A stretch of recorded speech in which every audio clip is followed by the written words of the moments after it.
एक शहर में पुलिस ने सभी चोरों के नाक में दम कर दिया था। सारे चोर एक के बाद एक पकड़े जा रहे थे। बस एक चोर जैसे तैसे बचकर एक जगह जा छिपा था। तब ही उसे एक ख्याल आया कि क्यों न वो भगवा पहनकर साधु बन जाए। ये दुनिया चोर को तो जूता मारती है, लेकिन अगर वही चोर भगवा पहन ले तो सब उसके पैरों में पड़े रहेंगे। इस प्रकार चोर साधु बनकर घूमने लगता है।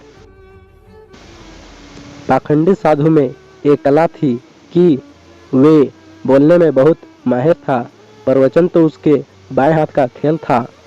इस कारण साधु की निकल पड़ी। उसके बहुत से शिष्य बन गए। कई लोग उसके आगे पीछे घूमने लगे। उसे मुफ्त में खाने को मिलने लगा।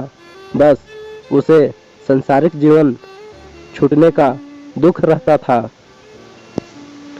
पाखंडी साधु जंगल में अपने शिष्यों के साथ रह रहा था। तभी उसके आश्रम में एक सेठ आया।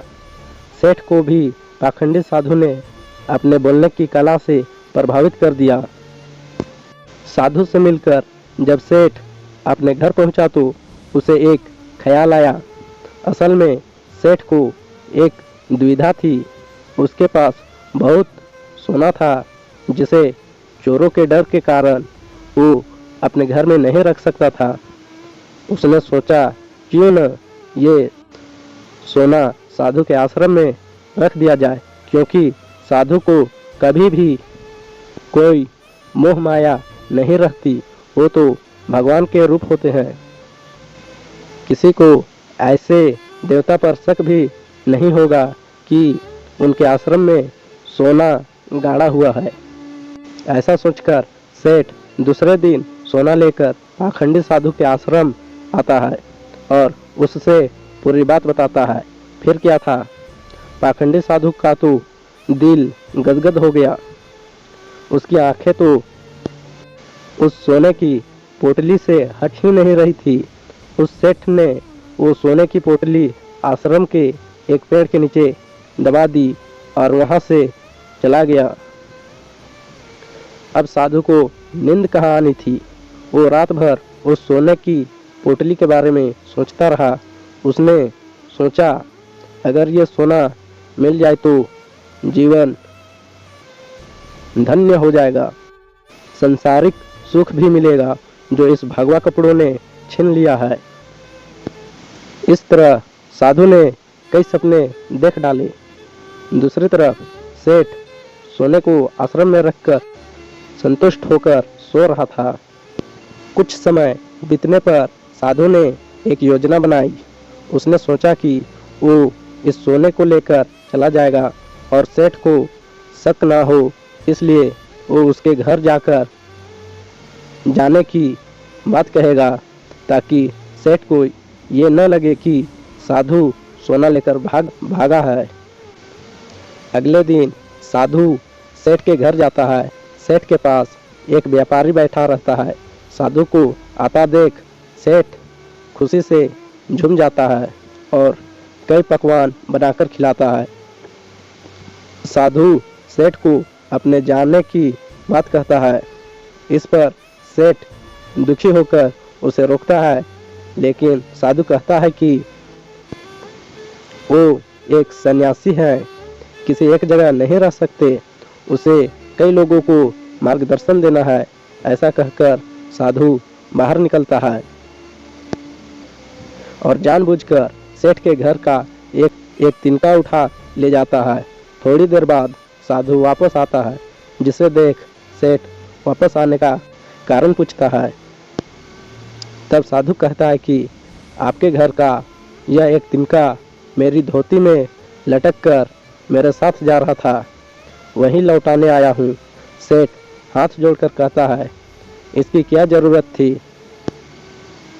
तब साधु कहता है कि इस संसार की किसी वस्तु पर साधु का कोई हक नहीं। फिर अपनी बातों से उस सेठ को मोहित कर लेता है और वहां से निकल जाता है।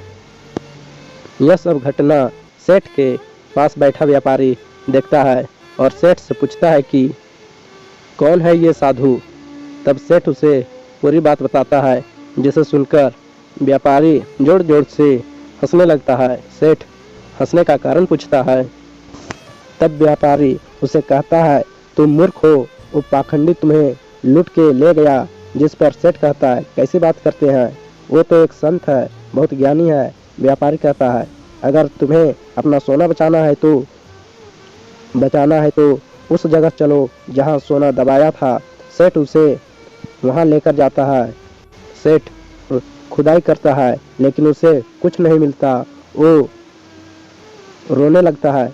तब व्यापारी उसे कहता है, रोने का वक्त नहीं है, जल्दी चलो, वो साधु दूर नहीं गया होगा। सेठ और व्यापारी पुलिस को बुलाते हैं और पुलिस उस पाखंडी साधु को ढूंढ लेती है।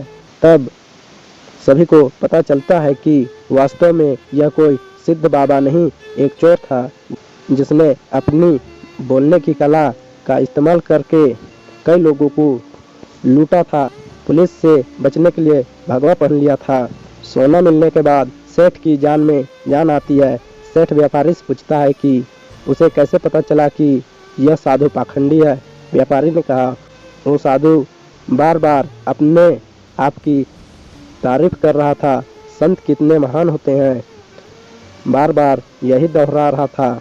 जबकि जो सच मायने में संत होते हैं उन्हें इस बात को दोहराने की जरूरत नहीं पड़ती।